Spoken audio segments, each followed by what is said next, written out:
Hey guys, how's it going? Once again, thank you so much for joining us again to another devotional. And let's jump right into First Samuel chapter 17, verses 38 and 40.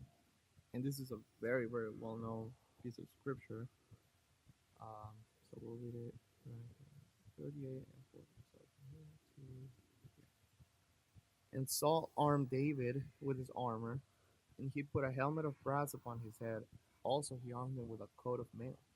And David girded his sword upon his armor, and he essayed to go, for he had not proved it. And David said unto Saul, I cannot go with these, for I have not proved them. And David put them off him. And he took his staff in his hand, and chose him 5 smooth stones out of the brook, and put them in a shepherd's bag, which he had, even in a scrip. And his sling was in his hand, and he drew near to the Philistine. The Philistine speaking, of course, about Goliath. And this verse teaches us something that we could apply in our everyday lives. Trusting in what's of this world or trusting in the Lord. Again, the world would be Saul's armor, and trusting in God would be what David had. His slingshot and a few stones that he picked up. And Saul's armor, since Saul was the king of Israel, that must have been the best armor in all of Israel. Whoever wore that will surely be well protected and wouldn't have to worry about something penetrating it easily. His sword must have also been the best in all of Israel, crafted with the best of steel and by the best blacksmiths in all of Israel. Surely wearing that armor would be a no-brainer for anyone heading out to battle, really. However, David decides to pull it off, as we just read, and he just goes out to battle with no armor at all, right? He did not come prepared for war. He just came to deliver bread to his brothers. And David remembered that God had given him victory over a lion, a bear, and God knows what else he had to face as he took care of those sheep. And the faith, but ultimately the faith that he had on knowing that God would give him the victory was enough for him to go out, not trusting on the ways of man, but rather trusting fully on God. It is a frightening thing to rely on the hands of God when many times we don't see it. And I could imagine David standing in front of that big Goliath, and Goliath, with his sword and all his armor, and him just standing there. It's sometimes just pretend yourself, put yourself in those shoes, and you know, when we face our own Goliaths in our life, when you face your own giants, we all have a Goliath in our lives.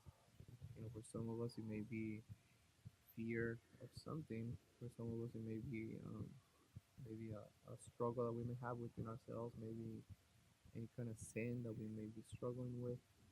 Everybody has their own Goliath. I truly believe that. It is a frightening thing sometimes to rely on God. While at the same time, the world, they offer all types of help. They call it help, but in reality, it's not. Such as pills, drugs, alcohol, psychology, etc. Sometimes pills, you'll find out that pills give you worse side effects than what the sickness already is. It really is no help at all. But again, I think we should take David as. I mean, David is such an encouragement for everybody. I believe. He wasn't a perfect man, but he was a man that loved God, and he should be a great encouragement. I think for everybody that we don't need absolutely nothing from this world as long as we have the Lord on our side. For his hand is always stretched out, reaching towards us, only for us to reach out and grab a hold of him. God is always there by our side. The Bible says that before we call, he answers. Before we even look for him, he's already there. He's already there working, helping us. And just to see that David knew that. David knew that God has been with him in the past times when he was not prepared, when he did not have anything, and God gave him the victory. Just having that faith and knowing that God will be there for you, I think, is something that we can really, just hold on to. Whatever we may be going through today, maybe you're going through a problem with your family, at work, financially. anything like that, and just remembering, and if you're blameless, if it's not something that you've done, just bring it to God and take it to God and say, God, fight for me and help me. And I know our God, the Bible says that He will not give you more than you can bear. And so I know that He'll help you as He has helped me countless and countless of times. And so that'll be it, guys, for today. That's all we have. We're running out of time, so we'll meet up again tomorrow, and God willing. And so see you guys later.